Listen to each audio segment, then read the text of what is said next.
This is Grapplers Talk. What is up, fans of Grapplers Talk? This is Dave coming at you with another episode each and every week, here to bring you the best jiu-jitsu content on the internet.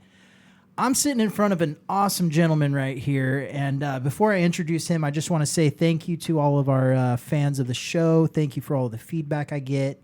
I'm always getting messages of people you want to hear on the show, and I'm just trying to provide it as best as I can for you. So I've gotten several messages about this guy I'm sitting in front of, and people want to hear the details, and people want to hear all about what he's doing and how he got to where he's at now.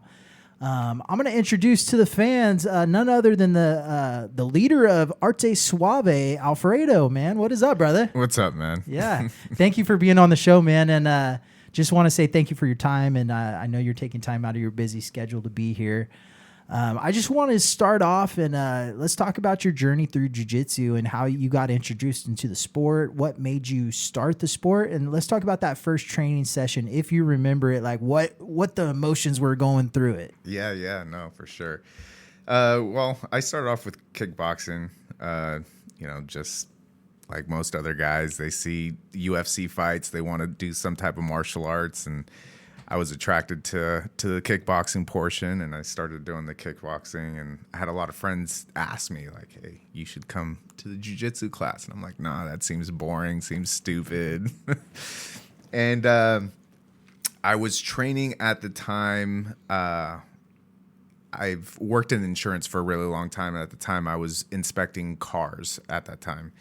And the Ultimate Fitness has just opened up in Sacramento, their big facility. Yeah.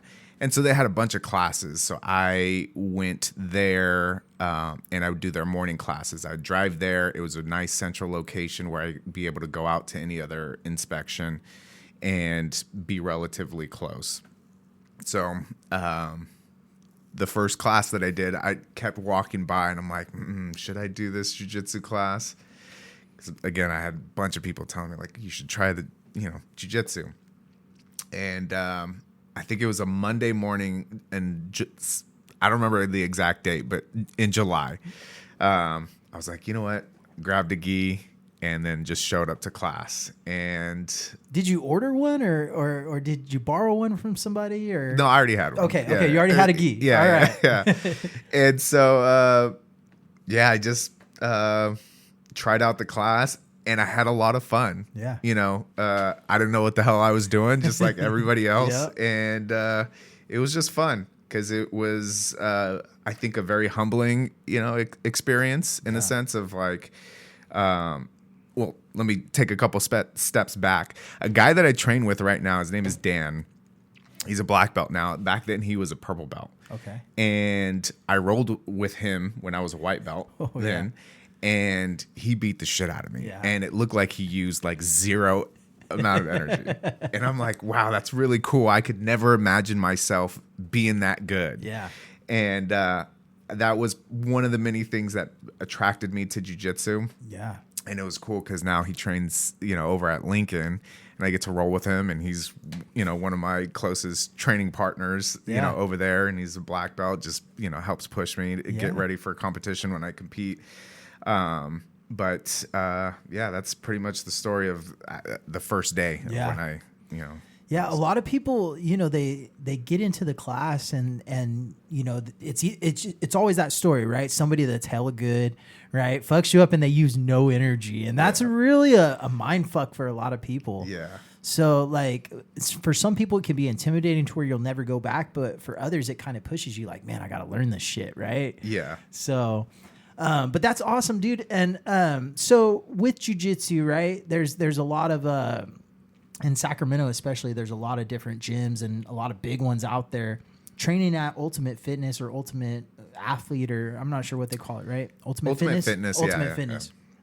Yeah. Training there, like that's a big jiu-jitsu class. You may possibly even have some fighters and stuff like that in the class potentially. This one was 6 a.m. Okay. So we, at that time, had a mixture of sprinkle of white belts, blue belts, and purple belts. I don't think in that class we ever got many brown or black belts other than the instructor. And was it Fabio Prado or Holdsworth or someone like that at the time? No, the 6 a.m. class, they had a mixture of different people. At first, they had a guy named David. He was like a 4-stripe purple belt teaching at the time. He was pretty good. Yeah. They had somebody else. Sometimes Kenneth Alexander, he was a black belt. He would fill in for people. And then eventually it was Chad teaching 6 a.m.s at Ultimate Fitness. Yeah. Man, that's and a 6 a.m. class, dude, for anybody that's tried to train jiu-jitsu at 6 a.m. I know Kalani's probably like, well, shut the fuck up. I'm at 5 a.m., bitch. Yeah. But, you know, it's a lot of work, man. You got to get your ass up. You got to be ready to go. And then your body has to respond that early in the morning, you know? Yeah, yeah. So it can be intimidating, man. But you're really well known not only for your jiu-jitsu, but you're a part of one of the biggest local grappling organizations around. And, you know, we talk about you guys all the time on Grapplers Talk, and Arte Suave is one of my favorite ones. And for multiple reasons, right? You guys are always improving the show, but you guys are carving your own path. And so I wanted to just kind of talk about how you started that organization. You know, what were some of the struggles right off the bat in the beginning? Well, first of all, I want to say thank you, Yeah. you know, for, you know, being a big supporter. It means a lot just because there's been a lot of like effort put into Arte Suave, and there's been a lot of back end effort that has been put into Arte Suave. Aside from, you know, me having my job, I was putting in hours after work to get the stuff done for each event. And, you know, I wanted to grow it organically as best as I could. So that's why it, you know, means a lot. Yeah. So the birth of it was back during COVID, when nothing was going on, literally. And I was, at the time, I think I was a fresh purple belt, and I wanted to compete. You know, I had my purple belt. I'm like, oh gosh, I wish stuff was going on, and nothing was happening. Yeah. And that was really frustrating, and it just started off as a joke, you know. We're going to start something, and, you know, we'll see where it goes. Yeah, we'll right? see where it goes. And so I reached out to a couple people, and I let them know, like, hey, this is what I want to do. I, you know, plan on doing this. It was going to be a simple, like, tournament or show or whatever it is inside of just a small gym. Yeah. And then realized a lot of people signed up, and I'm like, oh, and a lot of people wanted to show up, even, you know, with all the COVID. Spectators, right? Yeah, spectators. So we had to find a place where the county maybe wasn't as strict with the COVID stuff, which the best place was Placer County. And, you know, we were able to locate a spot at UFC gym. And the very first event, we had 100 people. That's actually pretty good for a first event. Yeah. Right? I mean, 100 people nowadays, people are like, oh, that's nothing, but it's really good. Yeah. Yeah. And we would have had way more. Yeah. if it wasn't for the limitations that we had On the venue, right? and the venue or where we were at, the chairs and all that. I'm sure we could have had 300 people in there easily. Did you guys have to turn people away? Yes. Oh, wow. Yeah, because we had sold out the tickets quickly. Yeah. And let's put it this way. I think the very first event and the very first pay-per-view was like $10. We had like 400 people buy the pay-per-view. Oh, wow. Yeah. Yeah, that's impressive. Yeah. Yeah. So, yeah. Worth it. Yeah. It was it was an interesting first event. I used my sister's old camera. She had an old camera. And I was like, I don't even know what I'm doing, literally. Yeah. And I had some help from different people. I was introduced to somebody who was like a videographer. He did online streams, all that. That's important, dude, because I mean, if you got paying customers on a stream, like, yeah, it's got to go smoother. You're going to nonstop hear about it. Yeah, oh, for sure. Trust me. I've heard many things, and I get it. And it's funny now that I've dealt with it. Whenever something happens, I watch, like, let's say, I know the Mike Tyson and Jake Paul streaming issues. They had streaming issues, big ones, and people were complaining, and I sat there and I was watching. I'm like, oh gosh, I understand. Yeah. It's crazy when you've lived that experience. You're like, fuck, man. Yeah, a lot of pressure. Yeah, all I could think of is like, I could only imagine how many people are watching at this moment that's causing their servers to do this. Yeah. So, I'm like, I understand. But the very first event, it literally was like shooting out of a potato. Oh yeah. Yeah. And so it was pretty bad. I go back and look and I'm like, wow, humble beginnings, from, the little bit of money that was invested and then it just grew. Now, did you finance the first event with your own cash, or did you bring sponsors on, or everything on our own? Yeah. Wow. Yeah. That's hard to do, man. That's a lot of financial responsibility. Yeah. If you got a family, that's stress on the family. This thing's gotta go good. Yeah. Yeah. It's What helped out was because it was so successful. The first event literally grabbed all the extra cash from the first event and invested it in a bunch of good stuff.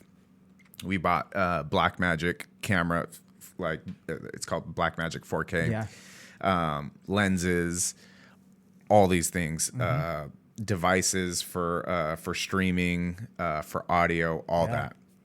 So we've always tried to continue to reinvest and make things better, whether it's one thing or another. And sometimes one thing works and we have to it's wasted money. Yeah. And then other things have worked and we continue to use that and keep it. Yeah. So, the very second event, the pay-per-view, at least the quality of the actual video was way better than the first one. Cause again, using an older, Nikon camera that probably wasn't meant for streaming. Yeah. It was probably burning up hot. Those things get hot. Yeah, it would shut off. Yeah. And I've learned a lot, many things, just organization, and learned about the streaming portion a ton. Oh yeah. Just learned about dealing with venues. I had no experience. How to negotiate things, right? I didn't have any experience in any of that. And once kind of things started opening up, that's when we started venturing out into actual venues. And that was one thing that I wanted to continue to keep, because there's been some people like, oh, well, why don't you just do it at so-and-so gym that's like really big? And I'm like, yeah, we would save a lot of money, but it still changes the vibe of the event. You know? That's huge. Right. Like, if you've ever watched Seth Daniels goes into like a Fight to Win documentary on flow grappling, and he talks about like it's all about the ambiance and the people having fun in the audience, and like if that's not there, it's going to be a really dull event, and a lot of people aren't going to want to come back. Yeah, and that's one thing that I've really focused on, is making sure that the vibe of the event is there. Yeah, and it's. I think what a lot of people don't understand, and they try to, they focus. Okay, I'm going to veer off a little bit, right. but it's all right. Bring it back. It's a weave. Yeah. So a lot of my buddies, they call me Mr. Unprofessional. I don't know if you've heard that. I've heard Randy said that while he was on. Yeah. And I told you beforehand, I'm like, I'm fairly blunt. And so that's, and then I'm me, and I don't really hide it. So it comes off unprofessional. And so I think there's this facade about like professionalism. Yeah. And jiu-jitsu, for the most part, when we're looking at professionalism, it's not really that. Yeah. You can have some aspects of it where it's like it's organized. It's maybe a couple other things, but mainly organized is a good one. But like, oh, well, don't use cuss words in your walkout song, or we're not going to say those type of things on the commentary, or, people have seen me drink at the events. I've gotten drunk at the events. It's like, I don't, we're there to have fun. Yeah, and if I'm going that's to what act, it's about. right. And if I'm going to act a certain way just while I'm at the show and then be completely different, I just don't like that. I can't stand that. There's like you said, there's an aura of like professionalism, right? And how you have to hold yourself. But really, like, you got to be yourself. That's what people are attracted to, people that are real and people that are themselves. Yeah. And so,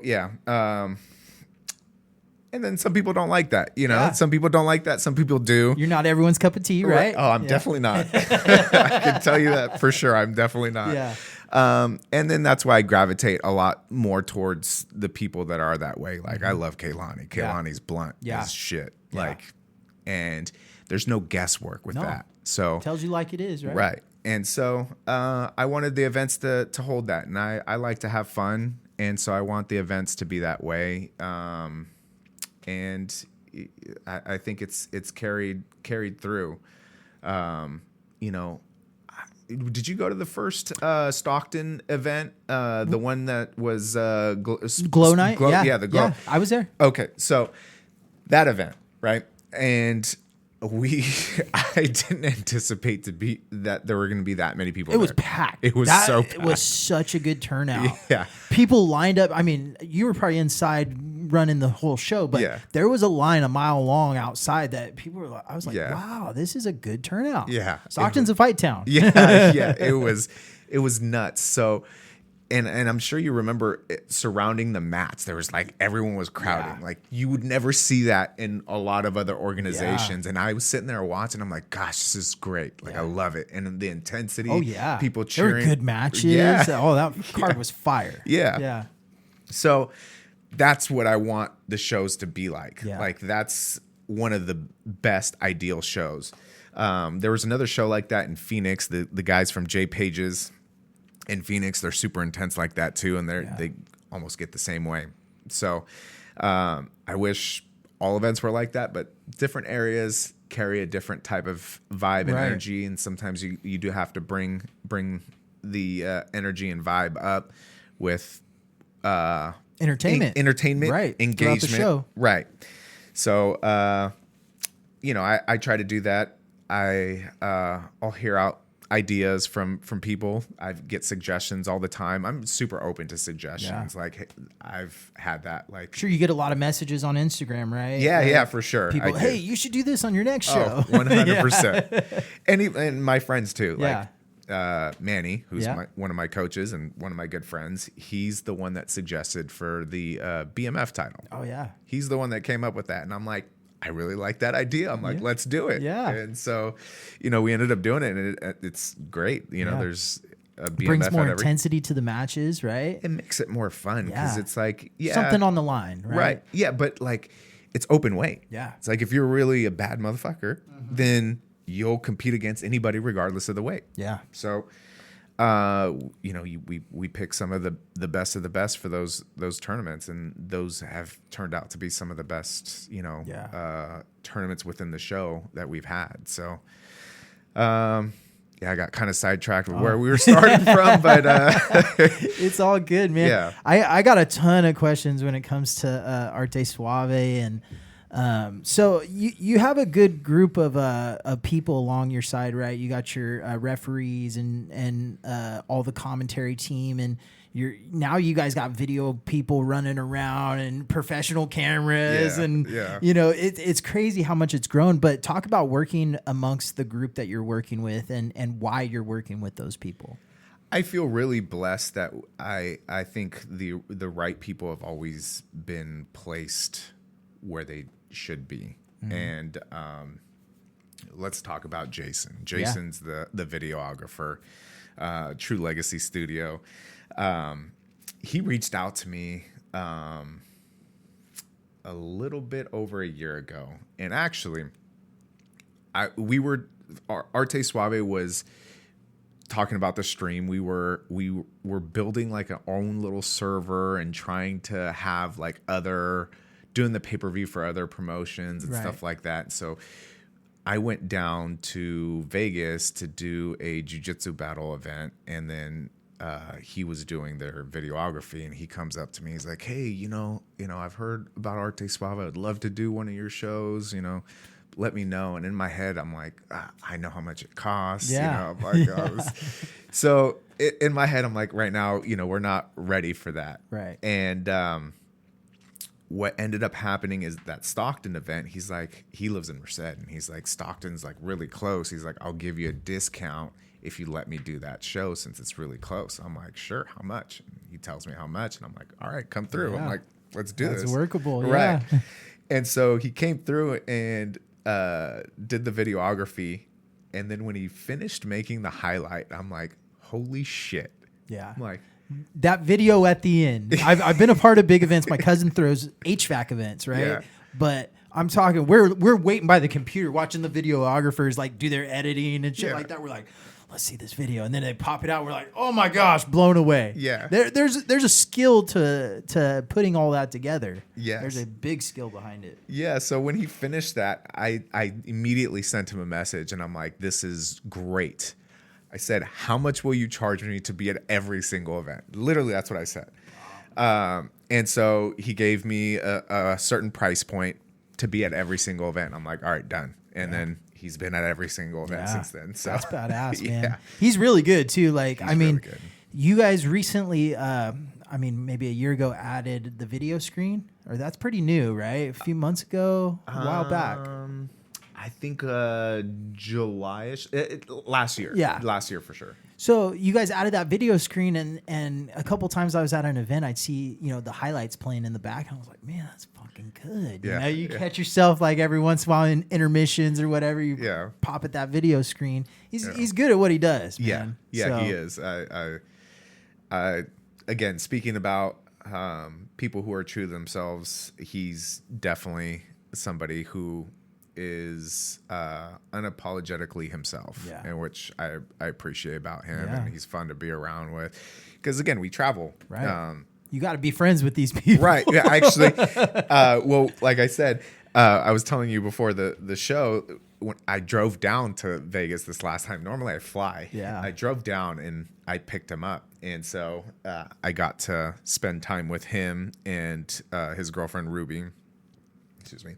And so it's what I think from Merced, it was 7 hours, where I get to hang out with him and a that's couple others. You get to know somebody pretty good on a drive like that. Yeah. So they got to see more of my nonsense. When Yeah. I get bored, I really get out of pocket sometimes with the jokes that I say. So, but yeah, and then same thing with one of the other videographers. He's the one that holds the camera and the gimbal and all that for the live stream. Josh, Yeah. great kid.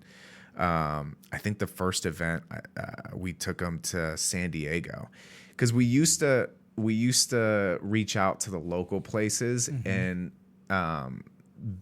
way back and try to hire local people, jiu-jitsu people to work it, and they were, I guess, less reliable. Yeah. Canceled I last second. can imagine. They don't have any ties to you, right? Yeah, so it became difficult. So I reached out to Keith from 916, and I was like, hey, man, I don't know if it was Keith or Nate from one of them. They're both from 916.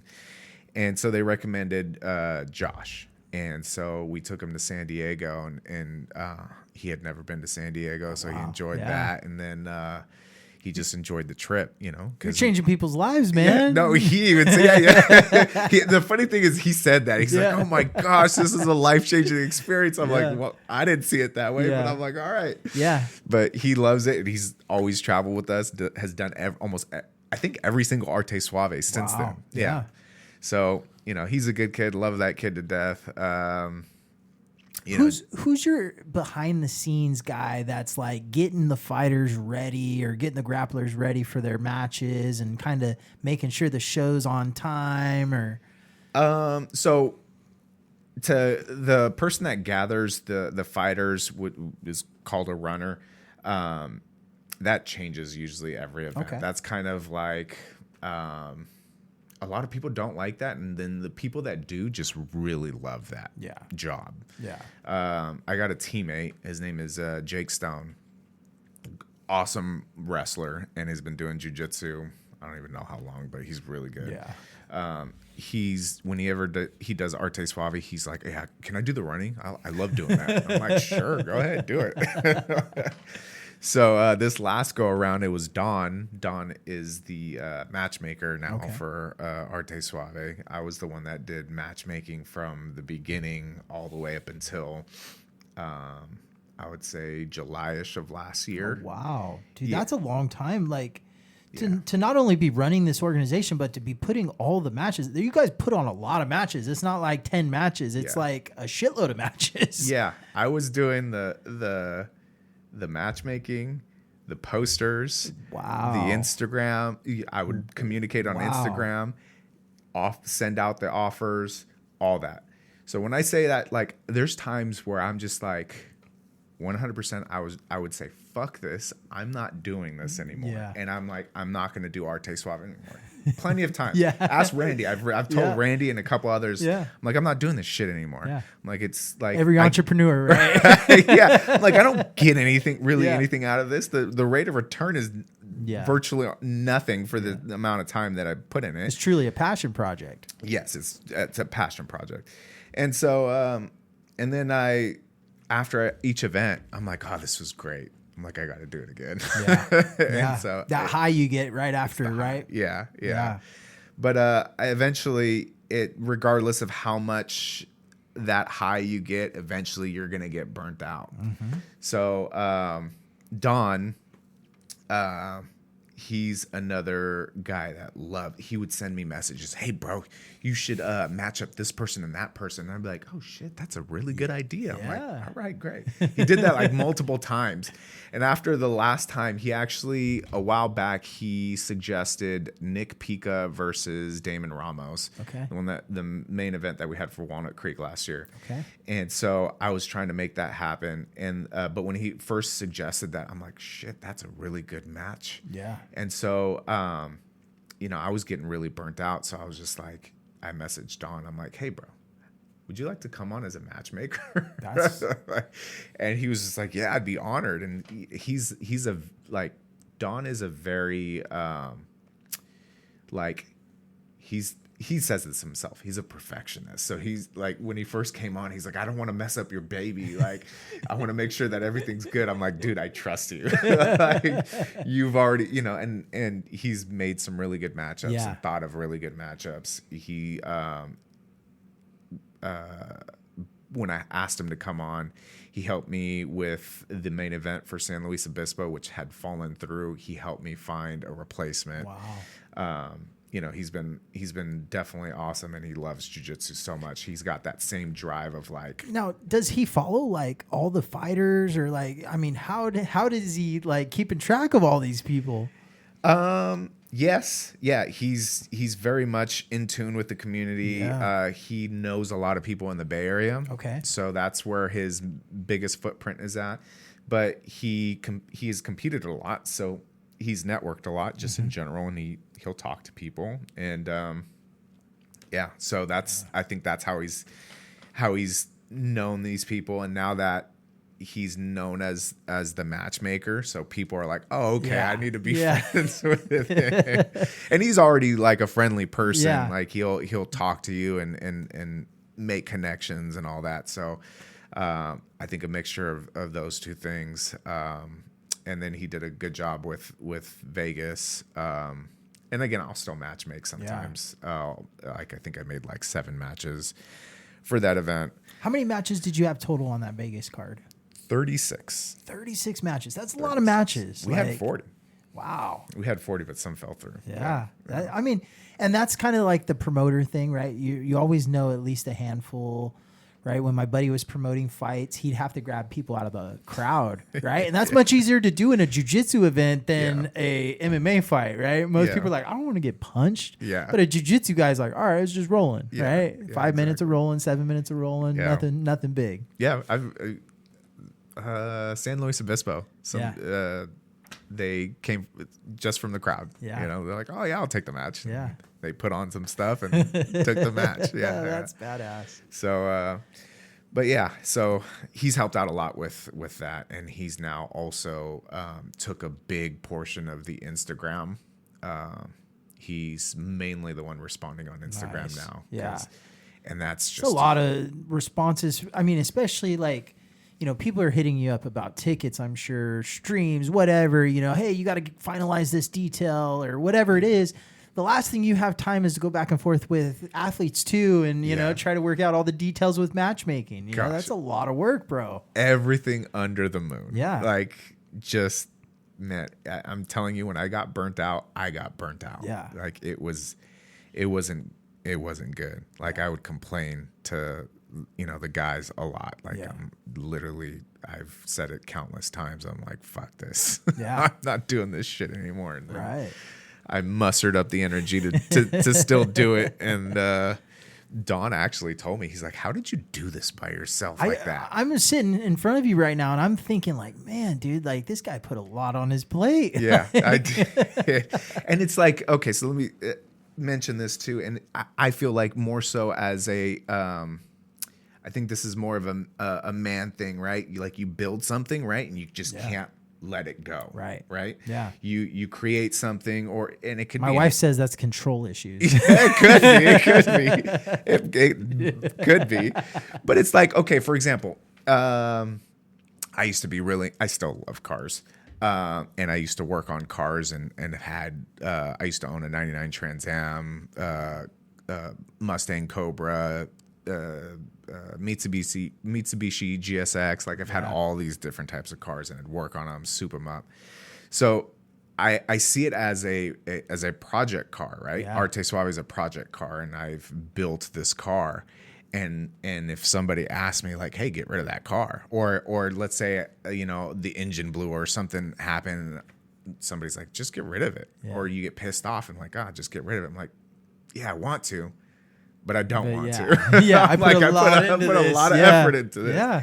So that's what I compare it to. So that's like, yeah, I've gotten pissed off and burnt out, and because it's taken up a lot of my time. But I'm like, because of how much time I've put into it, and, you know, did a lot of building.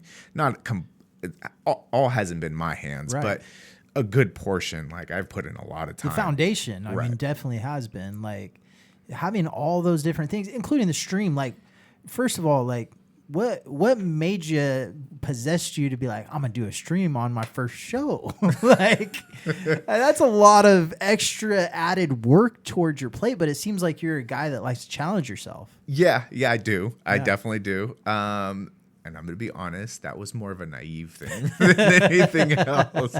The stream has been a thorn in my side until recently, where it's not as much. And you'll run into little issues where, like, sound isn't on for whatever reason. Like, you know, you have the soundboard that you have, and something could be off. And it's just, so I would say it was just me being naive and not understanding what I was getting myself into. And then I'm like, I already invested in this stuff. I'm not going to stop doing the pay-per-views or the live stream. Right. So I'm going to keep it Once going. you give people a taste, though, it's kind of hard to reel it back in, right? Yeah. You know, so it's like, oh, man, people are going to be asking a lot of questions if there's not a stream up this time. Yeah, exactly. And there's been so many times where I'm just like, you know, I'm just getting rid of the stream. Like, I get tired of it, too. And I'm like, screw this stream. And then people always ask. So, we've got the, you know, the gimbal that follows you now and all that. And I've got a couple different ideas of how we're going to improve. We're going to add different, and this is still in the works. I still got to figure out the logistics of this, but I plan on having different options. So we have the pay-per-view, full-blown pay-per-view option, which is now it's 25. It was 20. It's 25. Then we're gonna have an Instagram live option. Ooh. Right. So you have to be a subscriber to be able to watch that. Right. I haven't really detailed. I think it's either going to be $10 or $15. No commentary. It's just going to be a camera right Yeah. there. So if somebody doesn't want to pay $25 and you don't care about the commentary, then you can get the Instagram live Right. for $10-15 and then have some back end content as well on Yeah. Instagram for the subscribers. That's pretty cool. Now, how much of watching people like Craig Jones host CJI and you know, people are always, you know, dipping their toes in the water with that kind of stuff. How much do you like get from that? Like, do you ever see something like, man, I really want to add that into Arte Suave, or, you know, their streaming went amazing, right? Yeah. They streamed directly to YouTube. They didn't charge anybody because they were competing with ADCC, right? And it was outrageous numbers. Right. So I have an opinion on that, on why he did what he did. So he already had he's obviously, Craig's a smart guy. Yeah. Obviously. yeah, And he already had a platform in the sense of YouTube and all that. So what he did was he's monetizing off of the views, the live views, and then I believe the super chats. You can have people donate through super chats and stuff like that. And then he's only allowing it was free, but he's only able to post.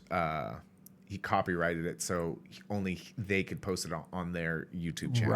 right. So when somebody goes back and watches any CGI matches or anything like that, he's going to monetize on all the views. Did you see that somebody reported him on his YouTube?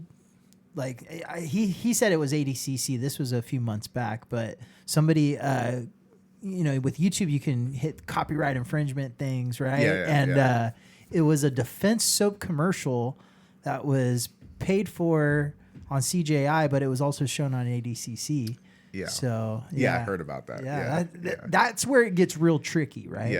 Yeah. Which is weird because if like, you know, if it's a defense soap, then defense soap. I would assume, I'm not a lawyer, so I would assume defense soap is the one that would have the right to copyright strike or say, hey, you can't have it's their this. content, right? Not somebody else. Yeah. So that's weird. Yeah, kind of strange, but it can get real hairy with that kind of stuff, depending on where you're streaming and and depending on how many haters you got, right? Yeah. But I would say I do look at some of the other shows, regardless of what it is, ADCC, CJI, PGF. I'll watch and I'm like, what can we implement, that I like, or I'll ask for suggestions, or WNO. We did the red carpet thing because of WNO. I'm like, I really like that. Let's see, let's do that. Gave it a little bit of smoke, little lights, right? Yeah, might as well. So, and then there's other things that I've wanted to do, but based off of the venues that we're at, we can't really do. Right. So it just becomes like I have to sacrifice things that I want to do because of the venues that we have, and maybe we don't have enough space or whatever the reason is. Or we would have to completely shift how we structure the event to fit these other things. But how do you guys decide on the venues? That's something else I did. I still do. So I just look for venues. Yeah. Literally, that's all. I'll just search a venue and I just go based off of space. Yeah. I just, we just need enough space. Like right now, it used to be that I would be okay with like 3,500 square feet as the smallest. Like we would do an event in Anaheim and it was about that, maybe 3,800 square feet. And it was like only mats inside, and we'd use the foyer for like the vendors and checking in and all that. It was really a really tight space.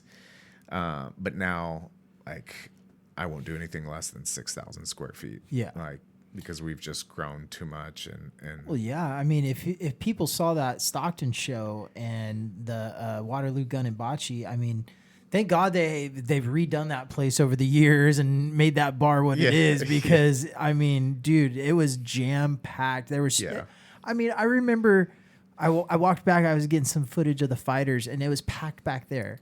Then I go into the bar section. It's packed in the bar. Then you go to where the mats are and where all the action is, and you can't even get up to the mats because there's so many people. Yeah. It's a great event, man. Yeah, that was definitely a crazy event. Yeah. Oh my gosh. What's been your like favorite place to host an event? Oh man. Out of all the places you've been to so far, because you guys are expanding too. Like you guys, it started local, right? And you guys have, now you're in Vegas, Anaheim, Phoenix. Like I mean, it's getting pretty big. Yeah. Okay. So my favorite place, which we can't do it there anymore, was in San Diego. San Diego. It was a warehouse, and it was a big warehouse. It was like over 10,000 square feet. Yeah. And just the layout was super cool, super open. And then we had I think we had a taco truck. We had a mobile beer truck or whatever you want to call it. Mm-hmm. It was just really, really cool. I don't remember if that was the first or second. I think that was the first time. And so they got flagged. That venue got flagged by the fire department. Not because of us, but apparently somebody else. And they're like, you're not zoned to be a venue. You can't do events here anymore. And they would do other types of events too. And it wasn't our event that caused that. But that kind of sucked because we had a lot of room there. And it was just a cool spot. And San Diego's expensive, and that spot was not that bad for San Diego. For San Diego, yeah. So traveling with all the equipment, right? We were talking about, sometimes you fly, but this time you drove. But talk about how it is to travel with an Arte Suave team with all the stuff, how a setup goes, like who's in charge, right? Who's shouting orders? Hey, put the mats here, put them over there, right? Yeah. How does it work? It's an adventure. There's been some shit that has happened. Oh, Go on. Details. Well, the most memorable one was so Jaden's one of the owners of Arte Suave. We would use his truck to when we had a trailer to haul stuff, and I was driving. He couldn't make that event, so I was driving his truck. And his truck decided to fail. Later found out that it was the fuel pump, I believe, is that failed. Perfect timing, right? In the summer, June, I think it was June, going to San Luis Obispo, and I'm stuck on the side of the road with his brother Lucas for 10 hours in the heat. Wow. Yeah. Yeah. What did we do? Oh, somebody else let us borrow a truck. And so, rumor on the street is you guys have a new vehicle that you guys are transporting the stuff in, right? Yeah, we've got a box truck now, 26-foot box truck, nice. Big. I call her Big Bertha. It's a big yellow truck. That one was giving us issues. Like it was something stupid that was just throwing some stuff off, but we just drove it to Vegas and it worked beautifully. Yeah. So, but for some reason we'll run into like one issue or another. But for the most part, if we can set up the day before, we will. If not, we're kind of got everything down that we got a rhythm where we set up stuff up within, some hours. Yeah. And so how many shows have you done now at this point? 42. 40. Wow. Yeah. 42. Dude, no joke. That blew me away. Like, I feel like you guys just popped up to do 42 shows. That's incredible, man. I know. Congratulations. Thank you. That's Hit huge. The floor running. It's like just kept going. There's been a couple times. I think the first year we did nine or 10 events. And then each year, last year we only didn't do 1 month. It was just December because December is a little difficult because of Nogi Worlds. Yeah. But that's why we've done 42 events. It's been dude, that's incredible. 4 years, yeah. So that's kind of on track. Awesome, dude. Yeah. Now with having that many events, right? You're all over the place. Now you're expanding all over the country. Do you ever maybe get in your head, right? And you're like, man, we've never been in Vegas, right? Am I going to be able to really put out the numbers I'm hoping to, right? Or maybe your expectations, you don't know what you're getting into, right? Because it's a new market. Yeah. Funny thing is that you asked that. That's a conversation that I had with Don. I'm like, man, like we don't know what we're heading into. So something else that worked on, I paid and still currently do pay a software engineer to work the website. Oh yeah. That's why we have the profiles. Yeah. Make it easy to sign up. Like after you create a profile, you just answer 3 questions and that's it. And it helps us out on the back end. Oh yeah. This is what a lot of people don't understand, like that do jiu-jitsu shows. Organization is such a big thing. And when you automate that, then it becomes easier. So we have that. And when you can see how many people sign up, and it'll give you a list. And so in November, we had like 27 people that had signed up. We'd been sending out like, hey, we're going to Vegas. And like 27, Don's like, I can't matchmake with 27 people. Like, that's not enough. And I'm like, yeah, I know. Like, trust me, man. Was just based off of experience. I said, just based off of how many people we have, like followers and all that. And obviously people will see a poster, go to our page, look at all the Instagram and then be like, oh, I want to compete for them. And then they'll apply. Yeah. So I told them, I said, once that first poster goes, oh yeah, goes on, we're going to get a lot of people applying afterwards. So in November, 27 people. And by early January, we had 190 something people that had applied. Wow. Yeah. That's incredible. Yeah. So it, and it was funny because he's like, yeah, man. He's like, you were right, and I told him this before. It always happens, regardless of which market it is. As soon as the first poster is put, and then a bunch of people start applying. It just kind of seems to be the nature of. I'm glad you brought up the posters because that's kind of a unique thing that you guys do to almost have the athletes promote their own fights, to where you guys have a little bit less on promotion. You put out these amazing posters, right? And I even have one printed somewhere around here. But you guys put out these awesome posters and I mean, it feels pretty awesome. It feels pretty great to see your face on a poster. I mean, people's family gets to see it and all that. Everyone knows how social media is nowadays, right? You want to post that poster right away. Yeah. So, taking that approach to having the fighters, kind of work towards filling your venue for you or filling your event. How did you come up with that? So I knew that posters obviously had to be made, just like any other fight sport or anything like that. I used to work with Adobe Photoshop back in high school and kind of just did stuff just because I'm a nerd and I just did stuff like that. And I also took, I don't remember, it was some class in high school. I did an animation class in high school where like I actually drew stuff and like animated and did 3D animation and shit like that.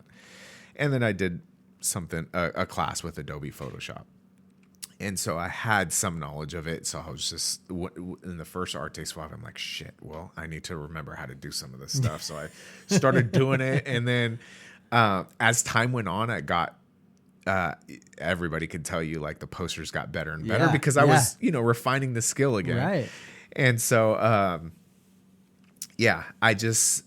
I know personally from a competitor, is an exciting portion of your match is that like, oh wow, look at this poster. Like, I'm on it. It looks cool. And you get to show your friends and family, like, look, I'm competing for this promotion and on this date. And a lot of people will get it printed out and they'll save it. And it's a good memory. Yeah. And that's what I see it as. It's you're building memories. Right. And I find that there's more there's more value to building memories than like material things. Yeah. So that's what I focused on with the posters. And if I kept the posters the same every time, right, it would lose its luster. It loses. Yeah. It. So that was a key thing, was changing the posters. Now, in the beginning, the changes were way drastic. Yeah. Like they were like, the posters are so different. Yes. Now they're not as different. Yeah. They changed Yes. just enough because I just don't have time to change it like that drastically anymore. You're still doing the posters. I'm still doing the posters. Wow. There was like 1 to 2 months that I wasn't. I subcontracted it out, and then You didn't like it? I didn't like the wait time. Yeah. Like I'd be like, hey dude, when are where's you my gonna posters? Yeah, where are my posters? Because then I'm getting harped on, or Don's getting harped on about the posters. I'm like, nope, this is not good for my anxiety. Yeah. Like I'm just gonna start doing them again. I'm the same way, man. Sometimes like you want to delegate things to other people, but dude, it's like you know you could get it done in a manner that you want. So sometimes it's hard to do that.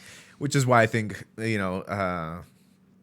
I think Don and I have a really good working relationship, because he's that way. He's like, no, we need to get this done. Like, and he gets it done. And there's times where he'll message me. He's like, hey, when are the posters going to get done? I'm like, I'll get it tonight. Don't worry. Like, You got to have somebody driving you though. Yeah. And he does. And he's like, hey, bro. Because he knows I have like ADHD. So he's like, hey, bro, before your ADHD kicks in, he's like, get this poster done. I'm like, all right, good idea. Let me get it done. So, I just can't have anybody else do it, because, same thing. Like, there's certain matches you want to get out there too, right? Yeah, like, the big ones. Yeah, the big ones, or the matches where you're just like, oh, shit, that's going to be a good match. And that's what's going to draw the attention. Yeah. Like I know that with the Stockton one, right? Yeah. Matthias versus Fire, dude. Yeah. We covered that match so many times on the early days of Grapplers Talk. I had to tell my co-host at the time, I was like, dude, bro, you got to quit bringing it up. We talk about it so much. But, dude, that match was, and it lived up to every bit of the expectation, dude. Great match, back and forth. I mean, you could feel the energy in that room, like watching those two guys go. I mean, obviously I know Matthias got promoted. He's a purple belt now, but man, I would love to see another one of those. Yeah, maybe eventually. Yeah. Matthias, he's always down to compete, and so is Rich. Yeah. So. All those guys are game. Yeah. And all the BBB guys too. Those guys are lot right now. Just, I don't know if you saw, but he just fought MMA. Had a great finish on that. I think it was like a rear naked choke or something. He choked the guy completely unconscious, it looked like. Yeah. So, yeah, man, it's incredible though. But like, you're really giving these young competitors, because I mean, those guys, to me, they're young, right? Yeah, for sure. Young guys, man. We didn't have these kind of platforms when I was coming up in jiu-jitsu. Most of the times there was only a couple tournaments a year. You'd go to them. They were completely unorganized, completely unprofessional. In a different way, yeah. So, for example, my second ever jiu-jitsu tournament, 2007, did the Gracie Open. I showed up at 10 a.m. I didn't have my first match until 11 p.m. at night. First match. I've been there all day long at this, 12 plus hours at this point, and didn't have a match. So, like, I mean, we're talking energy goes up and down and up and down. And then at one point it goes down and it stays down. Yeah. So for the most part, we have stayed, and you know this, you've been to multiple, we've stayed on time for the most part. There's been some events where we've had some major hiccups where we had to delay it by like a good period of time. What would delay an event? Streaming issues. Yeah, streaming issues. Internet issues. Yeah. So, that's usually the main cause, or like waiting for somebody that's crucial. But it was funny that for this Las Vegas event, we have a new director, because the old director moved out of the country that directs the stream. So he's a little bit greener. And so something wasn't working. And I'm like, hold on. Somebody asked me, like, oh, are we good to start? I'm like, give me like 5-7 minutes. Yeah. And so we started like 10 minutes late. And I was doing the commentary with somebody else, and I looked at his name is Mike, was doing the commentary with, and I looked at him, and I was like, oh, I guess we're going to be 10 minutes late. He's like, yeah, just like most jiu-jitsu, tournaments and stuff. And I'm like, yeah, but that gives me anxiety. Yeah. Like, I don't like that. Like, no, we need to start on time. And so, we started 4:10, and then some submissions helped us get caught up. Yeah. But yeah, it's just, and I think this is where the ADHD comes in. It's like pinpointing certain things, and like for me, like hyper focusing on it and sticking to it. And it's the obsession with figuring shit out, that, at least for me, and the self-improvement. Like that's a huge thing for me. It's like I'm always wanting to improve, and I've got certain plans, but it's all self-built in the sense of like we don't have huge sponsors, and still don't. And even like, I mean, you guys have had a couple solid sponsors that are always there and always very supportive and stuff, but you guys aren't like covered in sponsors everywhere, you know, to where, it's covering all of your costs, right? So I know there's a lot of work that's going into it, and a lot of cash too that's got to be going into it as well. Yeah, and it's just okay. So for example, just in gas alone, or fuel costs alone to move our stuff from one place to another, like when we go to San Diego, or you're looking at $700, $800. Depending on what the costs are. There was one time that it was $1,200, right? Because midsummer, gas prices out the roof. Yeah. And it's like, that's just for fuel. That's not for other people to get down there. That's not for Airbnb costs, not including venue costs. Right. Which again, that's why I tell people, I'm like, the rate of return is not good. If you're thinking about throwing a jiu-jitsu show, really rethink that before you get into it, because you're going to be like my boy Alfredo over here. I've seen some of them come up. Yeah. And after like a couple shows, they stopped doing them. Yeah. And I'm like, I understand why. It's always a bummer though, like I hate seeing those organizations come up, do a couple shows, and then disappear. It just drives me crazy, man. It's a lot of work. Yeah. It's a lot of work, and if you don't have the right, how do I say this without sounding like an asshole? Sound like an asshole. It's like, I guess. Without having the right mindset, right? Because you have to be willing to sacrifice your time, right? Yeah. And you have to understand how to save time in what areas. Efficient. Be efficient, right? And understand which areas you need to focus more on rather than not. Again, a lot of at the beginning, if we were doing the same things we were doing at the beginning of Arte Suave, there's no fucking way we would still be doing it. You have to improve it. Yeah. Right. Yeah. There was money invested to automate a lot of the stuff on the back end. Yeah. And we're continuing to do that. And my goal is to do that even further, where it becomes even easier for us on other aspects. Yeah. And so that's one of the goals. But that's, I think, what gets a lot of people, because they don't realize, like, matchmaking's not easy. No. That's a job in itself, like a full-time gig. Yes. Like, and I'm glad you have somebody in charge of that now, to where you got a little bit less on your plate, man. Yeah. And it's helped out a ton, and I definitely has been great, but that's time consuming. Yeah. And once people realize, again, the rate of return, they're like, oh yeah, this shit's not worth it. Yeah. Like, unless, and this is the key difference, if you want to put on a good quality show, then the matchmaking is very crucial. It's crucial, and it takes a lot of time. Mm-hmm. But if you want to be lazy with it and not have as good a product, you could do that as well. Yeah. Which a lot of people do. Yeah. They will just be like, oh, this person's 150 pounds, blue belt, purple belt, let's match them together. Yeah. They don't even care what their accomplishments are. Yeah. They'll match up a Masters 2 blue belt with a adult Yeah. purple belt just to get, murked. Right. When we actually put thought into it, and we've got this whole thought process. Yeah.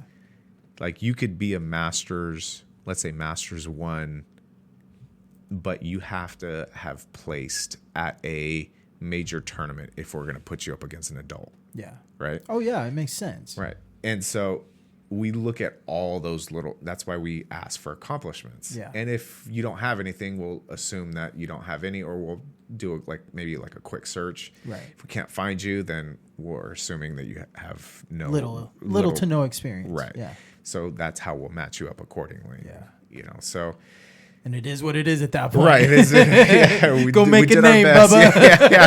Well, exactly. And so, that's why the matches are always good. We actually put a thought process in it. And trust me, Don and I see, us being the ones that really match make.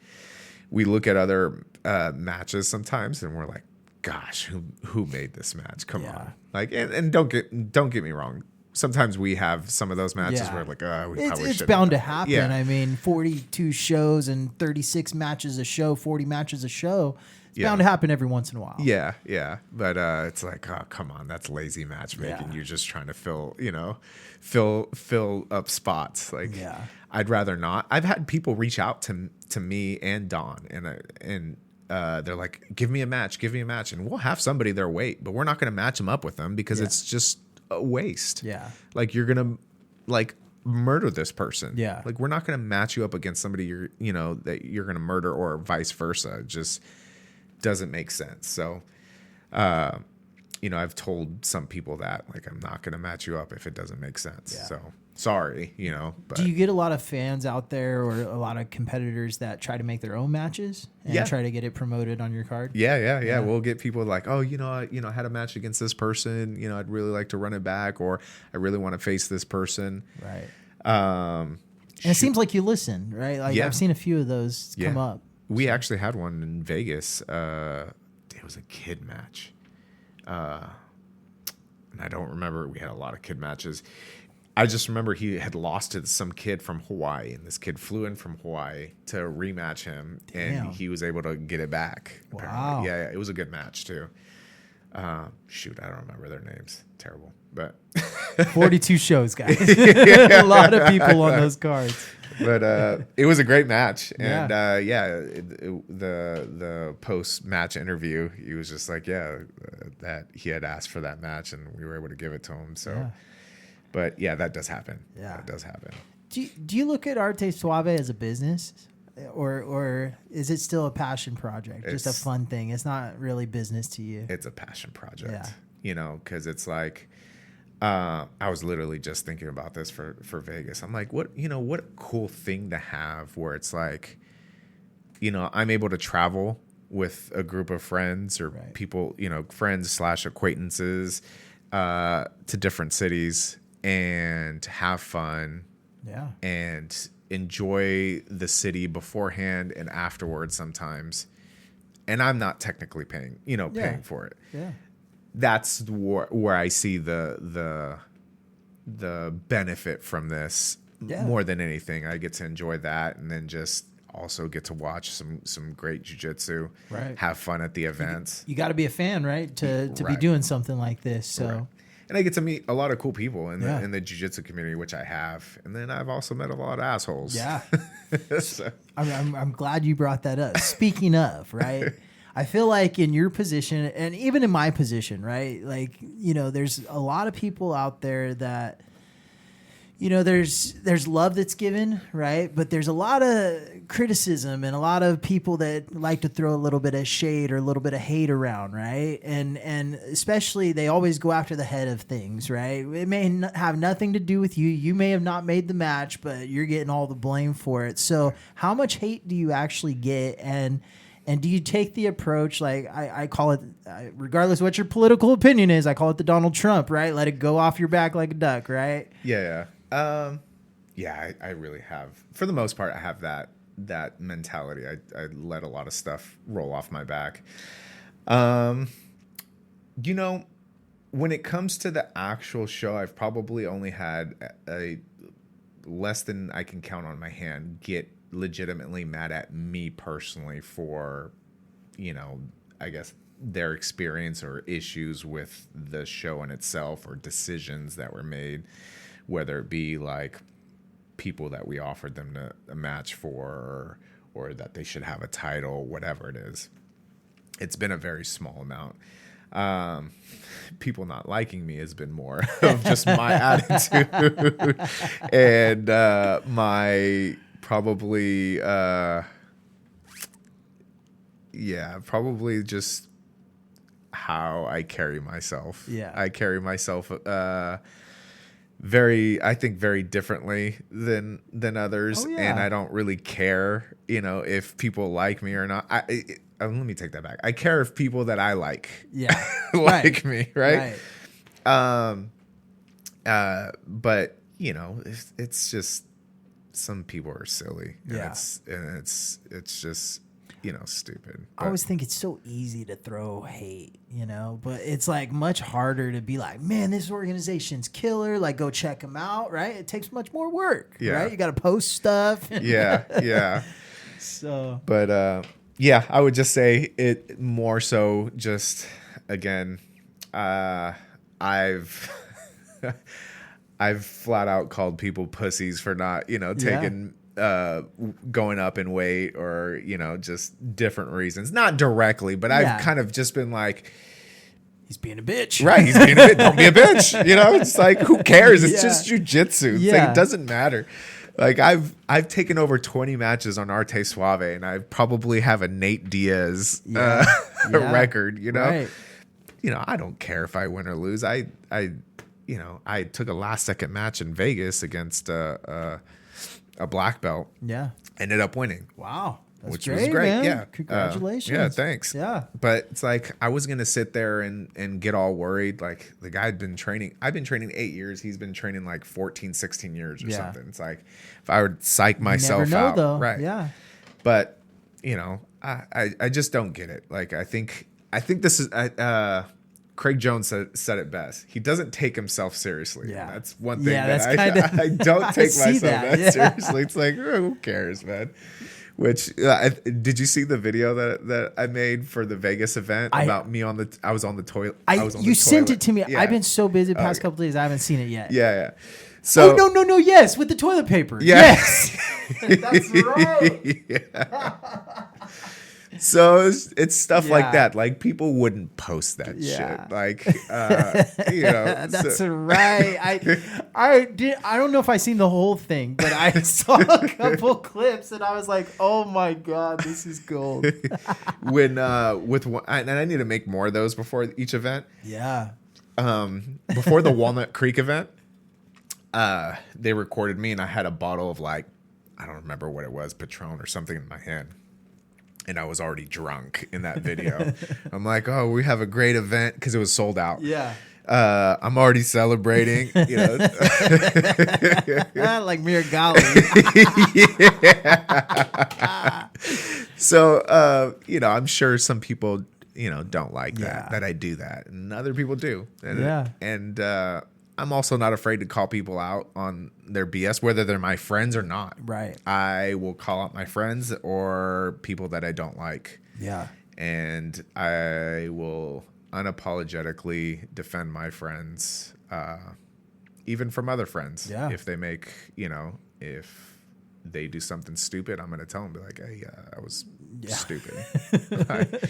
I expect more than you. And I do the same. I got a teammate, and I told him here recently,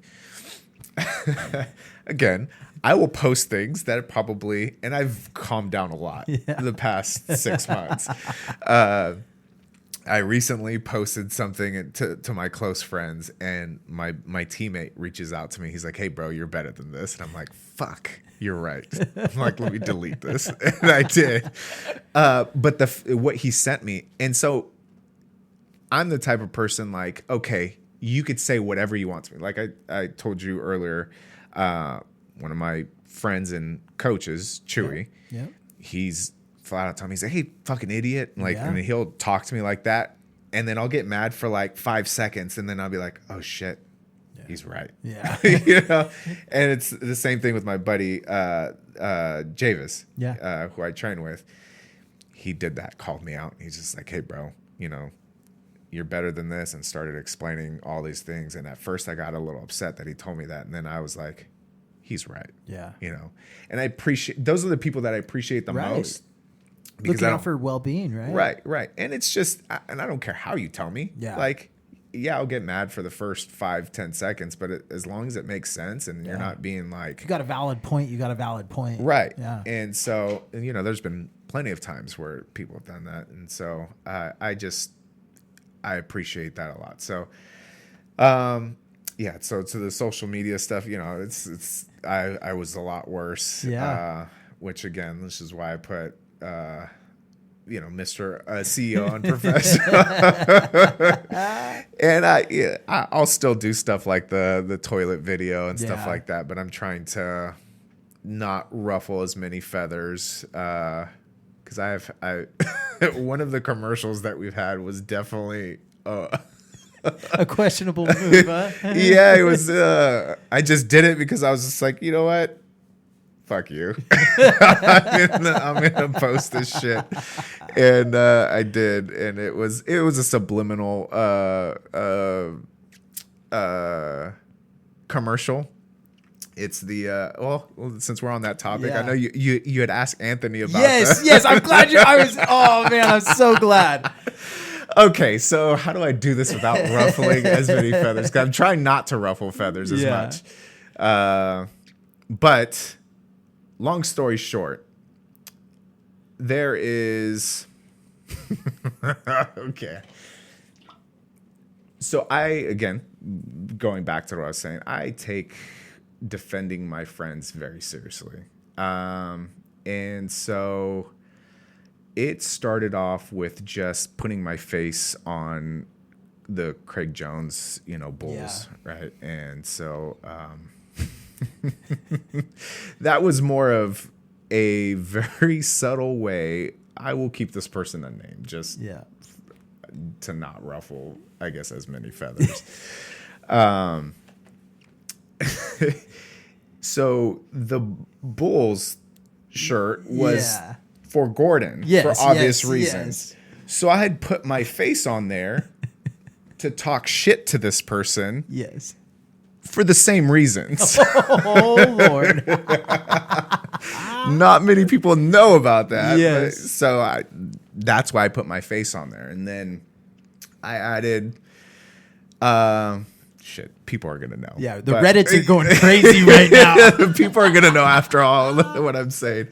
So the non-competes is somebody was trying to make my friend signed a non-compete. Yeah. So to piss them off, I said non-competes won't stop me. And then I put the Craig Jones thing, put my face on the Craig Jones.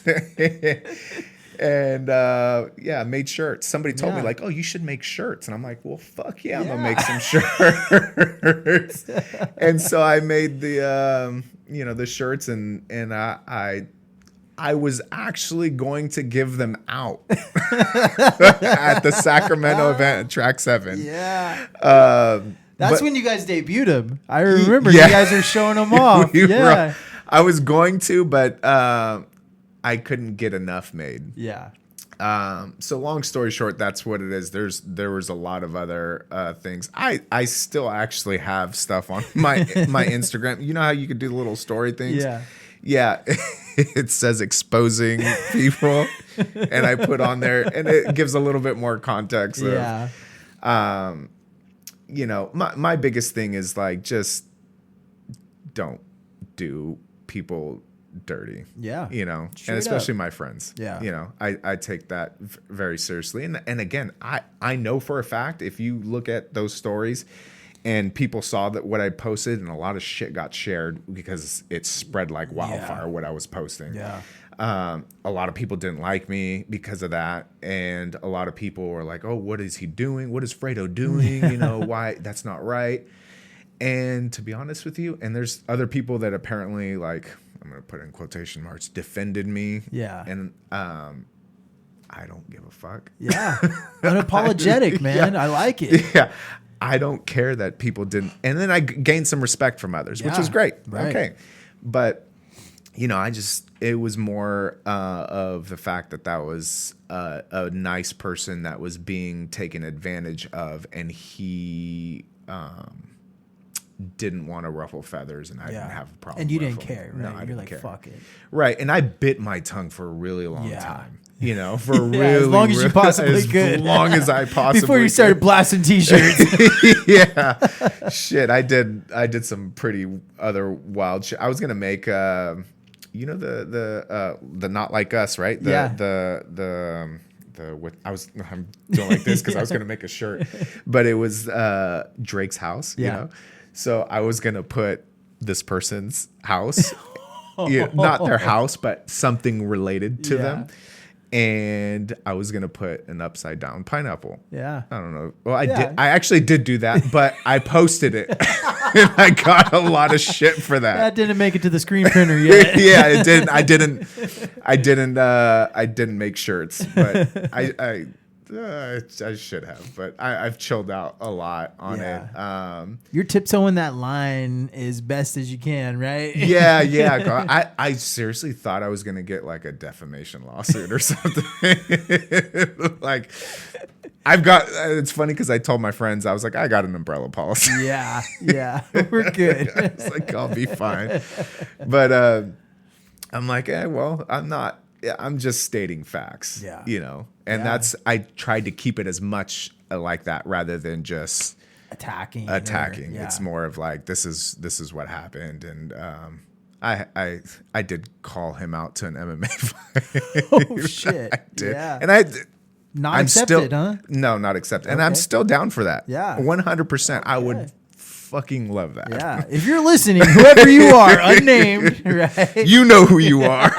As a matter of fact, okay, so sorry, one more thing. We had the call out event, right? Yes. I'm glad you brought that up. We had the call out event. And when I promoted it, I promoted it, and then I did a little side reel thing, and I looked over to the side and I said, hey, because I did a call out, and it was to Brandon Steinke, a guy up in Reno who I lost to, and I'm like, I wanted a rematch. But apparently this particular person thought I was calling them out. Yeah. Or that I was going to call them out because I said, hey, I'm going to call somebody out. Yeah. And so word got back to me that he thought I was calling him out. And I did a little side reel thing, and I was just like, hey, you thought I was going to call you out, but you're not worth my time.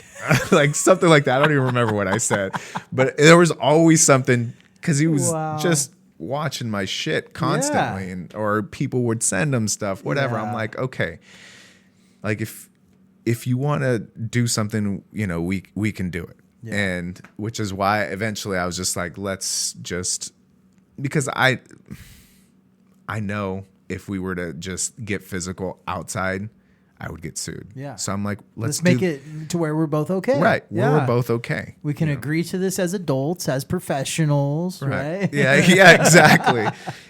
He's a black belt. I'm a brown belt. Yeah. I've seen his striking. Mine is way better. Yeah. You kickboxer, man. We got Alfredo here. Yeah. So, but no, I'm still down for that kickboxing match, or not kickboxing, MMA fight. Yeah. I like it, dude. Man, this is getting juicy, bro. I feel like it's funny because I was like, I'm gonna be good. I'm not gonna say, but that came up, and I'm like, I have to. I think I'm much more mild than I would have been 6 months ago with this. Trust if me. I would have asked you over summer, it would have been a different conversation. Gosh, I went through a lot of shit in the summer, and it would have been bad. Yeah. Speaking of that Track 7 card that you guys hosted, you guys went head to head with Submission Pro Tour. Yeah. There was half the people, like I knew a bunch of people competing on that card, but I was at the Arte Suave event because I've been to a Submission Pro Tour, nothing against them, but I was just sitting in some bleachers and it was kind of boring to me. Yeah. Just me personally, right? I'm not a young man. I'm not out partying or anything like that, but I have a better time at the Arte Suave events. was that one of your first events that you've gone head to head with a local promotion or? No. Okay. So the Walnut Creek event, there was, they just started, it was RWI. They did an event in San Francisco, Walnut Creek, San Francisco. Yeah. Not as close as this. Still pretty event. close. Yeah. It was still pretty close. We had a lot of people that dropped out of RWI to do Arte Suave. It's bound to happen one way or the other, right? Right. And so I don't know if they announced before or after us, but I've really taken the stance of like, if I'm just going to say it. Fuck it. Pretty much it turns into a dick swinging competition, right? Yeah. Ultimately, that's what it is. And it's like, I feel like there's, unless it's CJI or ADCC, like 100%, there's no way we would compete with an ADCC Open. Yeah. With an Open. Right. No way in hell. Which is why we changed. We were supposed to have an event this weekend, January 18th in Vegas. ADCC Open in San Diego, which is not even about that. Yeah. Right. It's not even close. Yeah. But there's just no way because I think half of the card that we had is competing at 80. It's just not happening. Yeah. We've competed head to head with Jiu-Jitsu World League, done fine. Yeah. IBJJF, done fine. Yeah.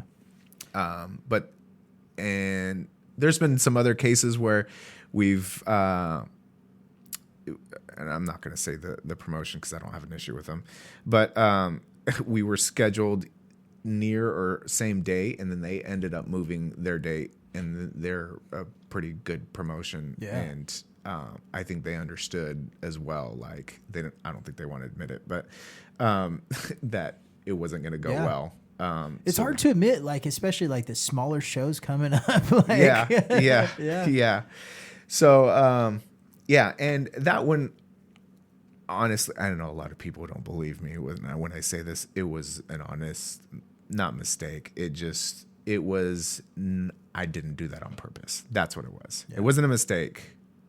I didn't do it on purpose. Yeah. And a lot of people think I did it on purpose.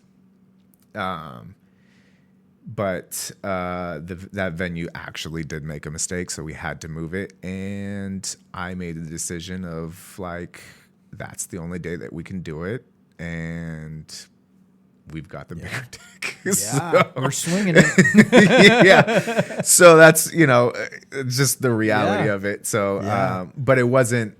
It 100% wasn't done on purpose. Now, did I enjoy swinging the bigger dick? Yeah. But So, but that was the first time that we did go head to head with Submission Pro Tour. Yeah. Yeah. And I mean, obviously, like if you're a fan of jiu-jitsu, you want all the shows around, like as many as possible, right? It's all about reps, right? Yeah, you want to get as many matches, as many reps. The other thing is like these matches don't count towards anything, right? Like you don't have this crazy like professional record you're protecting. You're not in the UFC, right? Like these are just experience matches, right? And if you look at it like that, like everything's all good, right? But sometimes it can get competitive with these organizations, I'm sure. Yeah, so that's how I view it. Mm-hmm. Regardless, that's how I go into my own Arte Suave matches. But a lot of others don't see it that way. And a lot of people keep their super fight records, which I feel is a little silly. Yeah. And that's just my opinion. If you want to keep, track in your head, that's to each their own. Yeah. I just kind of feel like that's kind of keeping track of pickup basketball records. Yeah. How many park games did you win this week? Right. Yeah. Or even like, let's just say, I went to 24-hour fitness and, I'm 10-0 at, my games over there. It's like, okay, that's impressive. Yeah. Okay.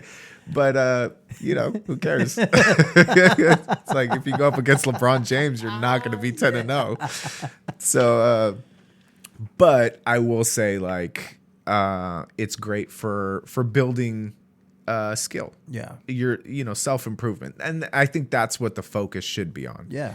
Because I know we've got some people that have done Arte Suave that have gotten better on Arte Suave because they compete a lot on it, and then they go off and do something, even better. I think it's more of a stepping stone, and I think that's why people take it seriously like that, because it is a stepping stone. It definitely is. Yeah. The other thing too, like, I mean, you mentioned it a couple times, but like not only you, but your staff is willing to take matches at any given point to fill the card or to make sure that like everything's running smooth. Like Anthony takes a lot of matches, Manny takes a lot of matches, you take a lot of matches.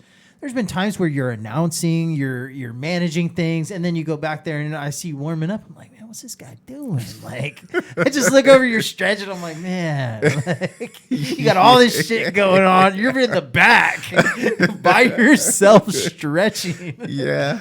Is it kind of like your release? Like, kind of like, maybe like people need a little break, right? So you get to step into the back, you get to put on the gi, and now you're not thinking about the event. Right, you're thinking about performing and your jiu-jitsu. Does it help you with the events, or can it be a distraction sometimes? I think it's the opposite way around. I think the event helps me perform better. Okay. Because I'm not sitting there thinking about a match. Yeah. I'm thinking about the event, and sometimes it's been to my detriment because there's been times. There was an event that I did the first time we went out to Phoenix. Mm-hmm. We had a stream issue, and my cortisol levels were through the roof. And I won the match, but it's still like I felt my body was just super stiff. Yeah. But on a good day when I'm not completely stressed out, but I am distracted, it helps me not think about it. Like if there were no streaming issues. Right. No issues in general. But it's just, I think it's just like with anything, just staying calm. And it's just, I kind of see it as a part of the event. Yeah. Like it's a part of working the event is taking a match. Very true. And people that work the events, if you do jiu-jitsu, you're pretty much have called a gi. Right. You're pretty much called a bitch. If you don't take a match, all right, then you're a bitch. Yeah, it's exactly that. Gosh, you won't hear the end of it.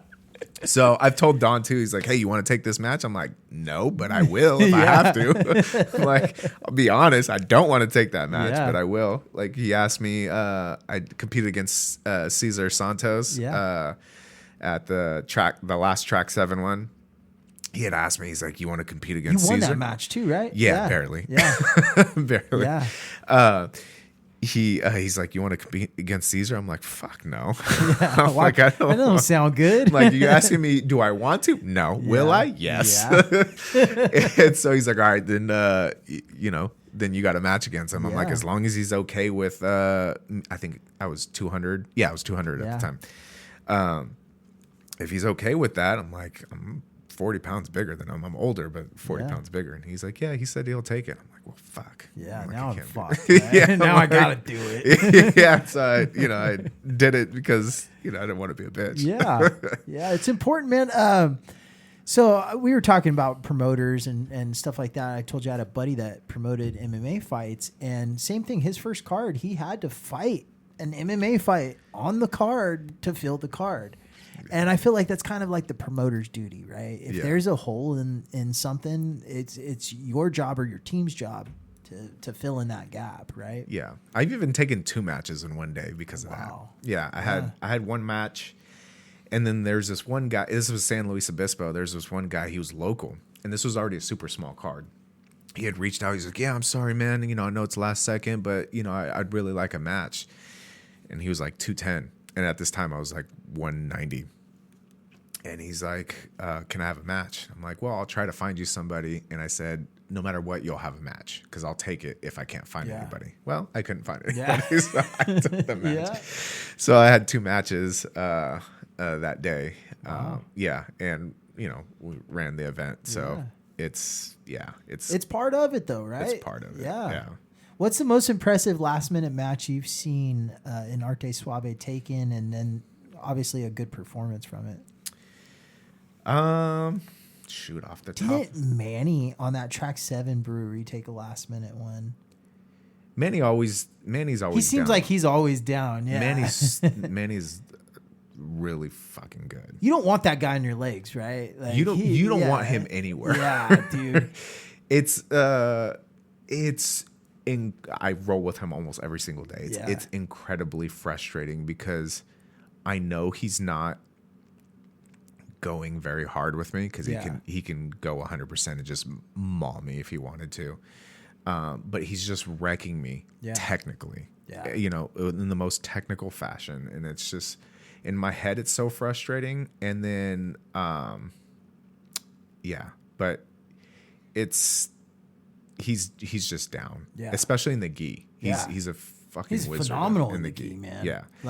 And I've seen him pull off some stuff, and he's usually undersized, right? Yeah. Let's just call it out, right? He's not a big guy at all. Yeah. And he don't give a fuck, man. No. He is down. Yeah. It's that technical, jiu-jitsu. He's really good at counter grappling, and he'll counter stuff, constantly. He's got an amazing half guard.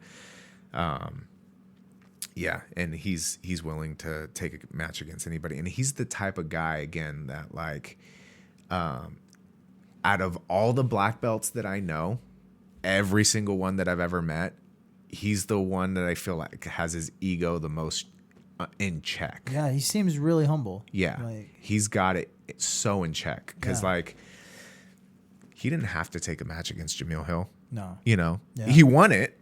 Yeah. But put it this way, and this is the reality of it with black belts, right? Yeah, black belts a lot of the times won't take matches that they know they'll get wrecked in. They're protecting their image. Yeah.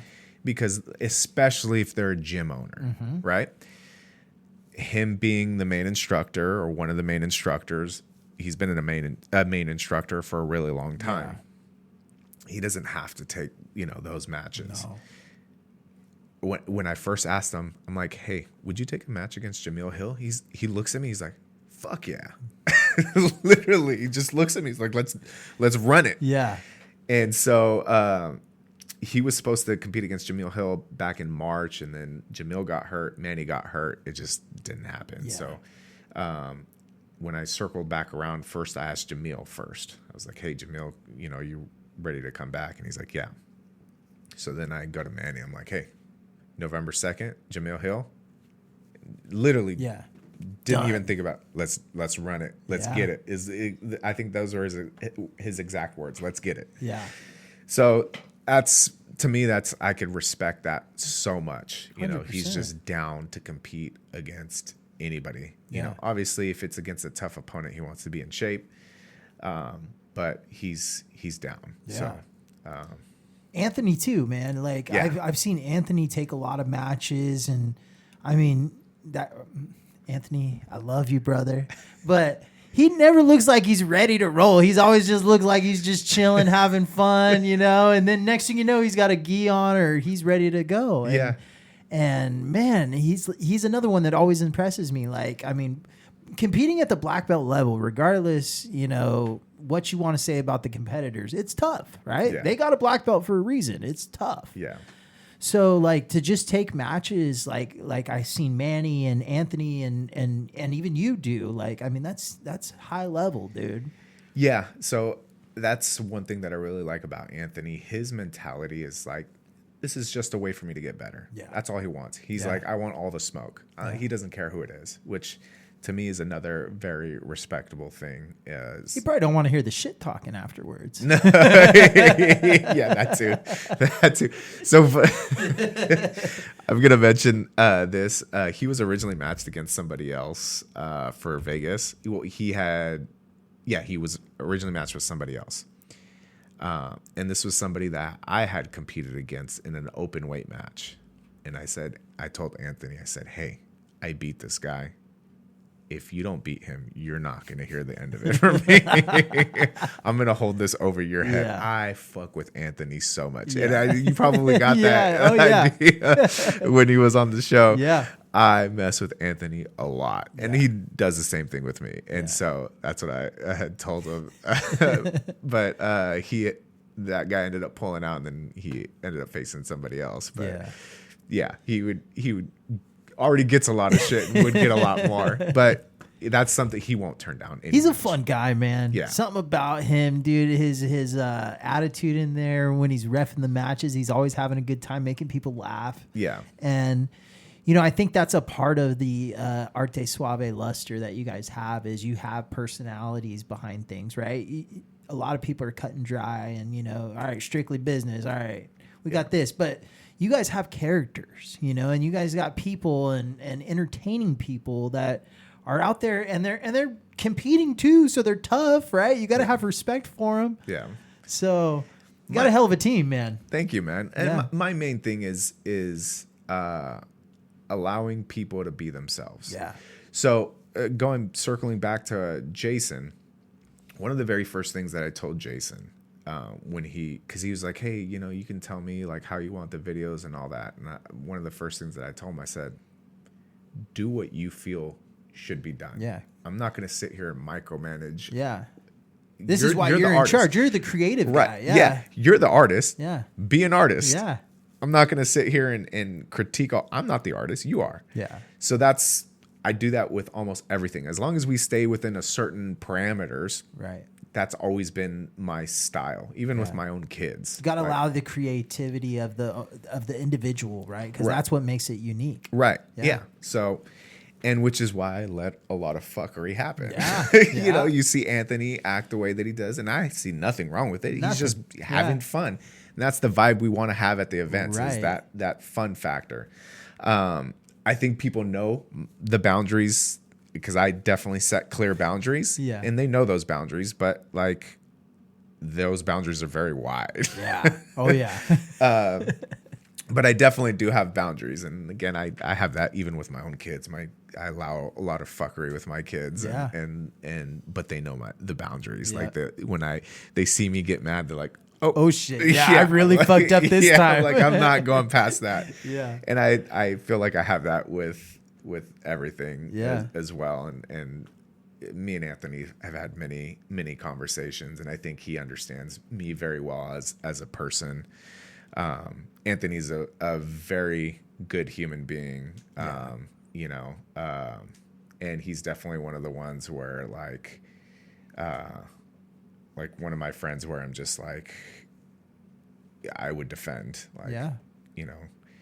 right now, the way he conducts himself and is as a human being, I would defend to the T. Yeah. So straight up.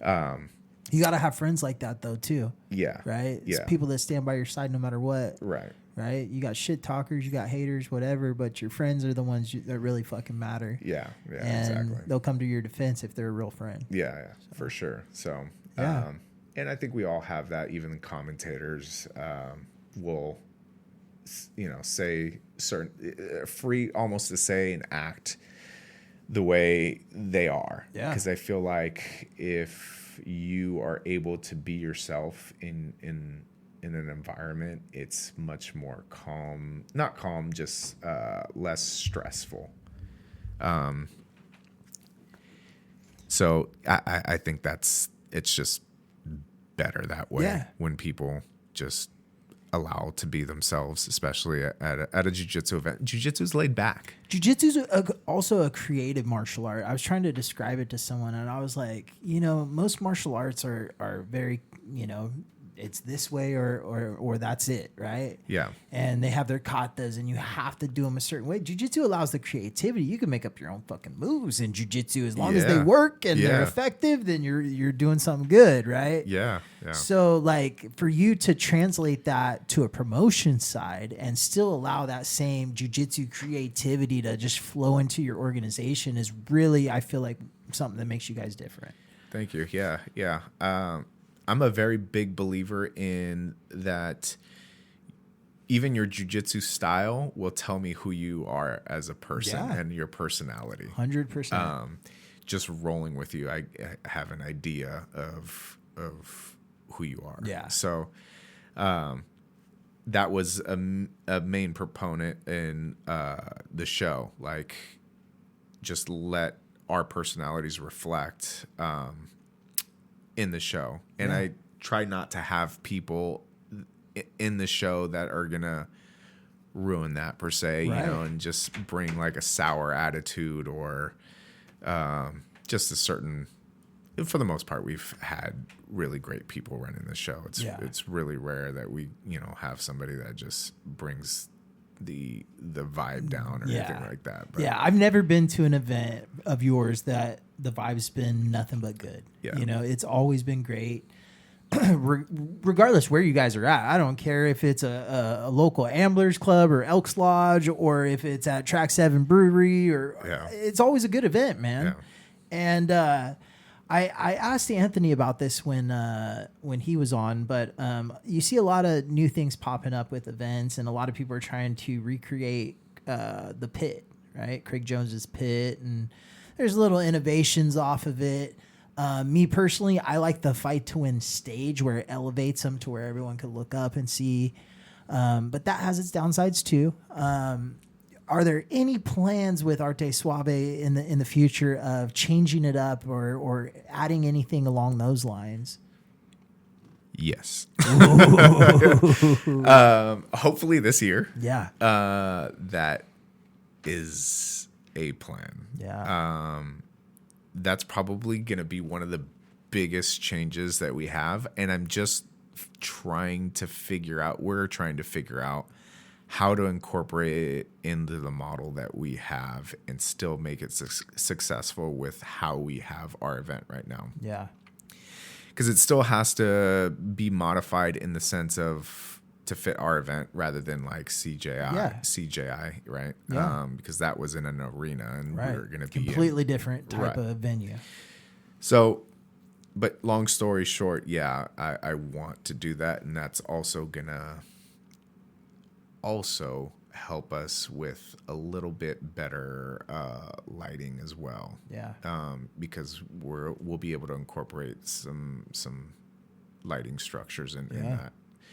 I like it, man. Yeah. I mean, I can't wait for that to happen. Like it's also got to make sense to like break down and travel and whatever you guys are doing, right? It's got to be mobile. Yeah. Right? You guys are only expanding, you know, which and is getting why we bigger got and bigger. the 26 foot. Oh shit! It's all been a plan. It all has been. Yeah. I love it. We got a lot of room in that box truck, Yeah. and we can fit a lot more stuff in there. That I think it's only like 40%. Yeah. Being used, which Do you have a time frame? You said oh gosh, for the fans. I was originally thinking April of this year, but that's probably not going to happen. It's probably going to be August. Is my thought. Summer's good, dude. People are popping in the summer, dude. Yeah, People are having a good time. A lot of shit going on, right? The weather's nice. Yeah. I think summer's a good time to roll it out. Yeah, and who knows when there's other things that I want to try and fix as well. I've been wanting to put like Velcro on the mats. We always tape those mats. A lot of different little things that I wanted to fix too. Yeah.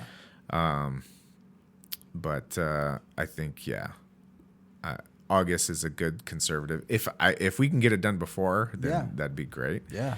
But it's definitely something I've got plans, like actual blueprint plans. I love this, man. Yeah. Already one of the top organizations in my opinion, and your guys are only going to keep improving. That's amazing, dude. That's great.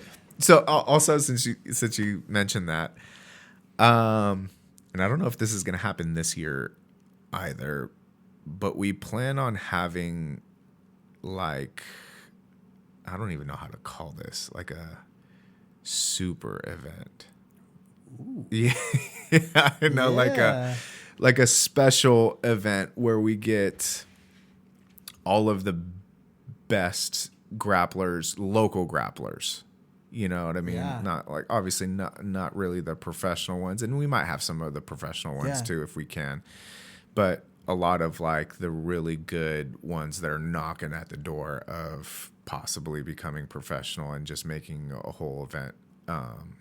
Dude. Yeah. Yeah, that's gonna be fire. Kids, adults, That's in like the I don't even know what inception period. Yeah. You know, we just kind of have to plan it right, because if it's not done right, then then we don't want to do it. Yeah, we don't want to do it. So that's in the pre-stages. Nice. Yeah.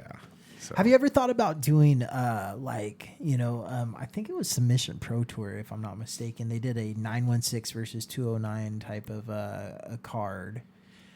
You ever thought about doing like gym versus gym or town versus town type events? So we have, not locally. When we went to Phoenix, we did a J Pages versus. So let me take a step back. We did in Anaheim, we did a 10th Planet Orange 10th Planet Orange versus Dream Art, I believe. And then 10th Planet Orange won that. So we actually paid for an Airbnb and paid for 2 vehicles to drive them to Phoenix to compete against the J Pages team. Oh, wow. So we did a J Pages versus 10th Planet. That's pretty cool. Yeah. Yeah. So I'm open to doing stuff like that. Yeah. And then San Diego, we haven't announced it. So for those of you that are listening, tune in. April 12th, we'll be in San Diego. I think that's a Saturday, right? April 12th. We are doing 10th Planet versus the World. Ooh. Yeah. So there's a lot of 10th Planet gyms ton in of them San down Diego. south. Yeah. And just, south. Yeah. So I'm working on a main event. And it's a rematch, and it should be a good one. Yeah. So I'm hoping that'll be the main event, but that one should be a good one. Is it going to be a strictly no-gi card or? No, so for the most part, what I've learned so when we do stuff like that, it's not the whole event. Yeah, we'll have like it's usually a highlighted portion. Yeah, of it, like right? a sub event. So maybe 10 matches of those will be 10th Planet versus or 15, depending on how we kind of structure it. Right. And then we'll structure it as either put it into the middle of the event, or we'll put it at the end, like a prelims and a main, something like that. Yeah. But yeah, that one should be good. A lot of people have been asking us to come back to San Diego. We've been to San Diego plenty of times. What's your most popular venue or town or area even that you guys? Obviously, you guys have a huge following in Sacramento, right? So those events are always good. All the events I've been to in Stockton, man, have been fire, dude. I told you Stockton's a fight town, man. Yeah. Where's your favorite place to host events?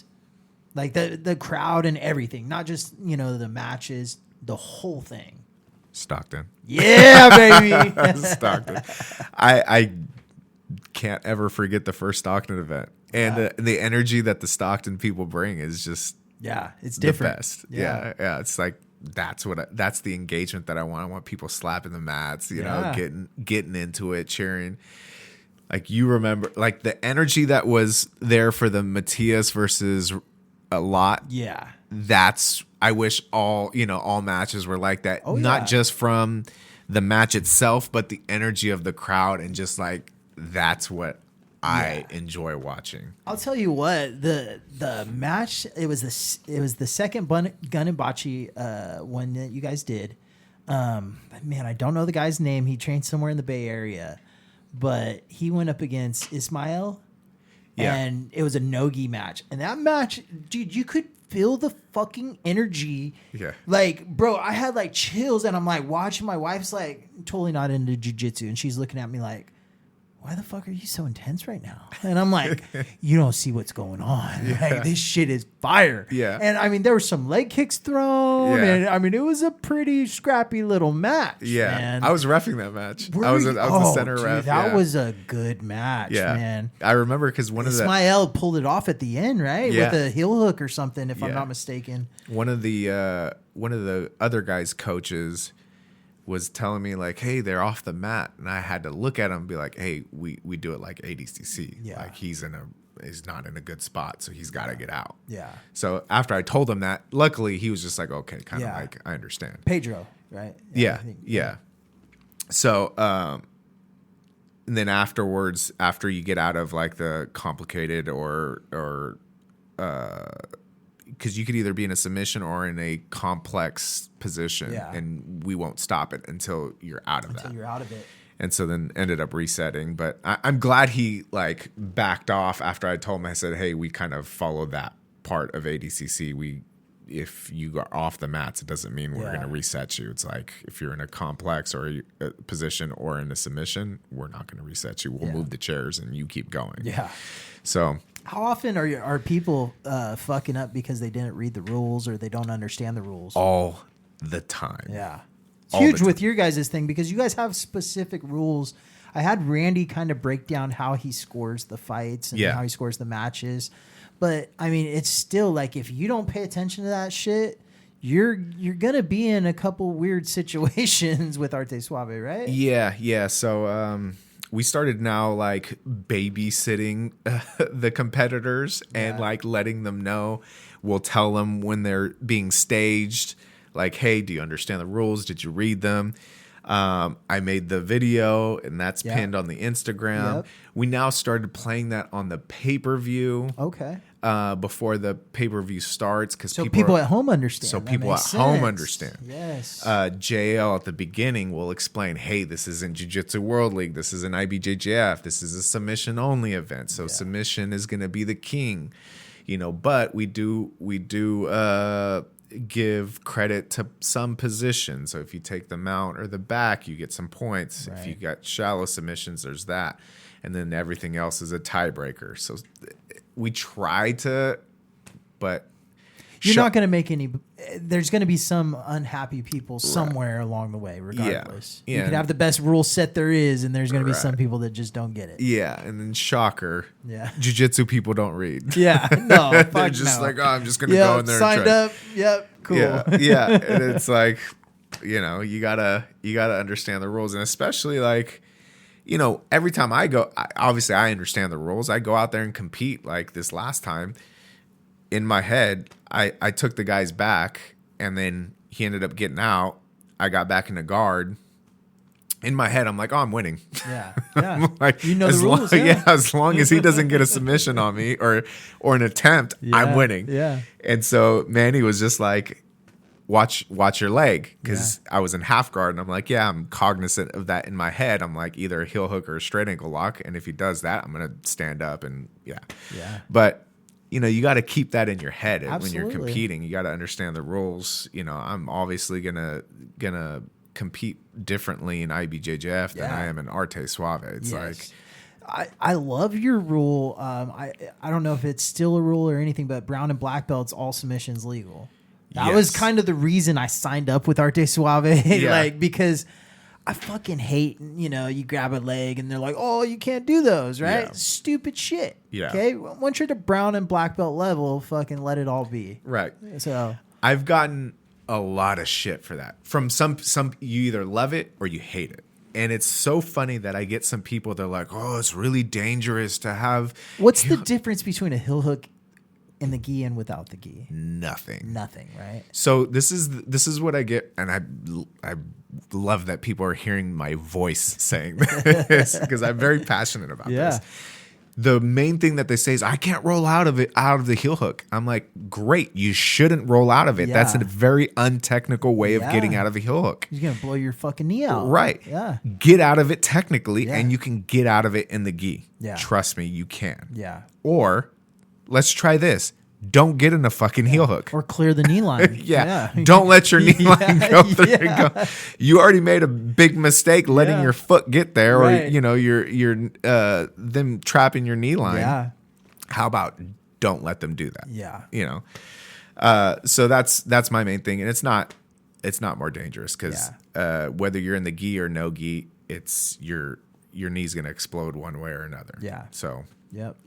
and there are technical ways of again, like I said, Yeah. getting out of a heel hook. Yeah. Lift your butt the off constant the ground. roll, just, I mean, they'll roll Yeah, and roll and roll You'll and see roll. some people, you'll see some people get out that way, and it's like, that's not the right way. Yeah, good luck. Yeah, you're just trying to get out of it athletically, and that's Yeah. just not, It's tough, man. But like I said, that's one of my favorite rules. I like that you guys are unique with your rule set.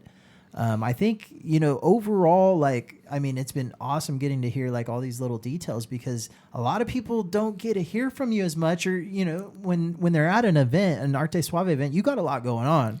So it's not like they can sit here and ask you a bunch of questions and pick your brain on stuff.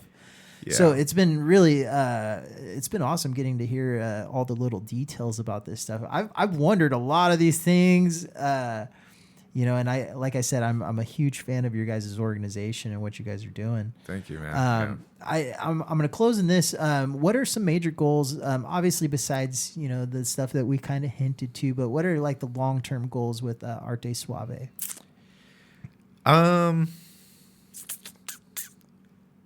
Ideally, Are you guys trying to expand further than kind of the West Coast?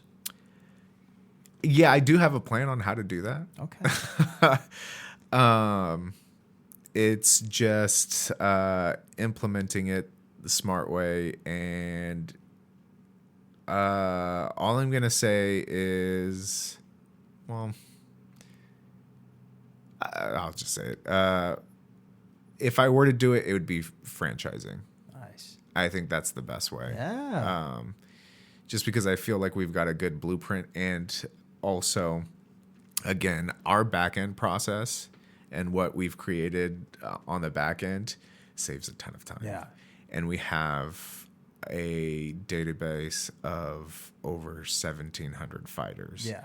So we could And growing. And growing. Yeah. And it's grown quickly the past, 6 months. Mm-hmm. So, having access to that and just how we have structured everything. And if you want to do these events, then it becomes, it makes it a little bit easier to become profitable. And another reason why it's a little bit more difficult for us and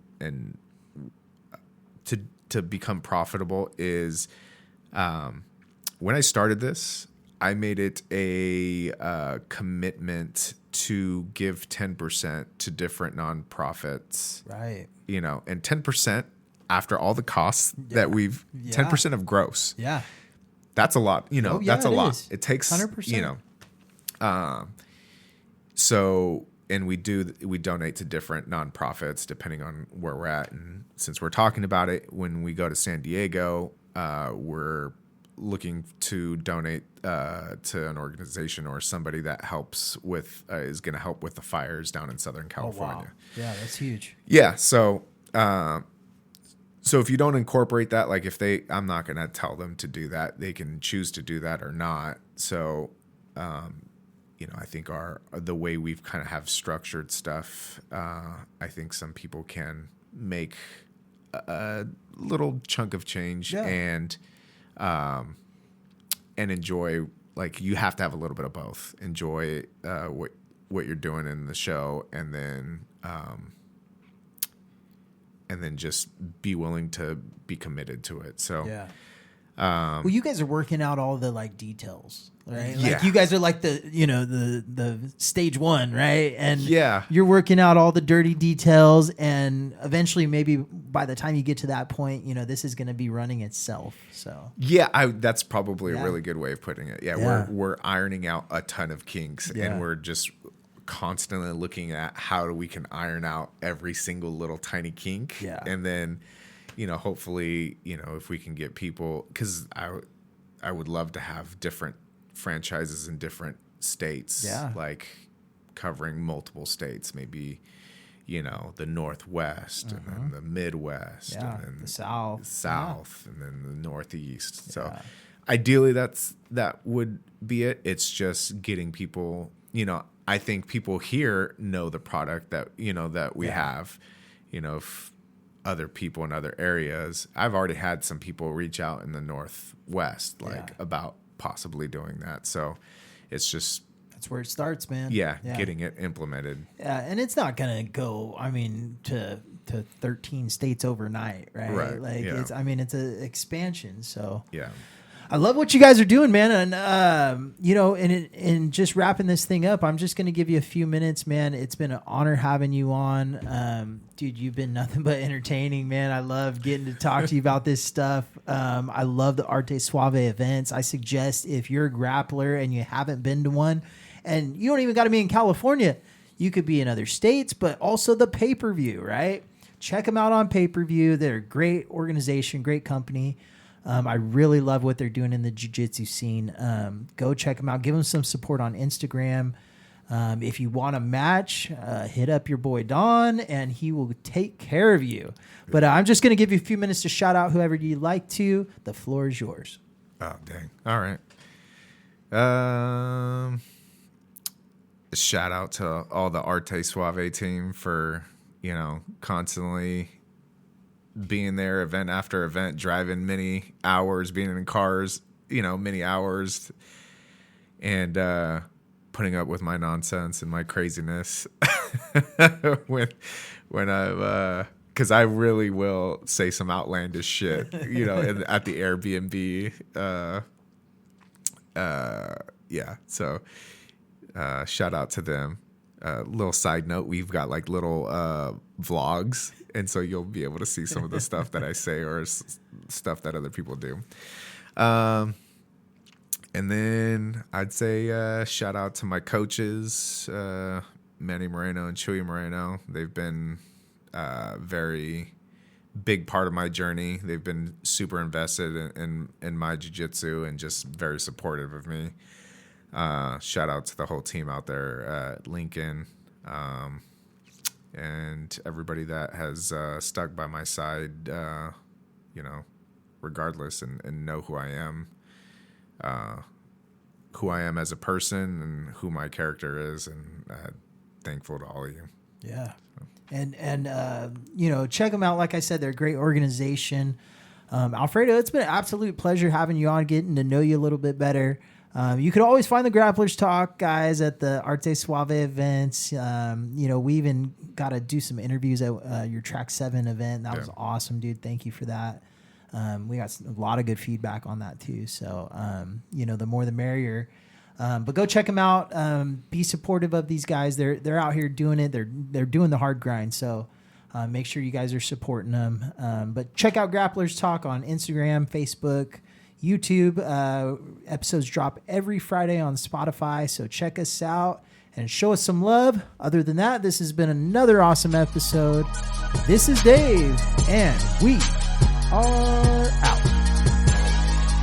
This is Grapplers Talk.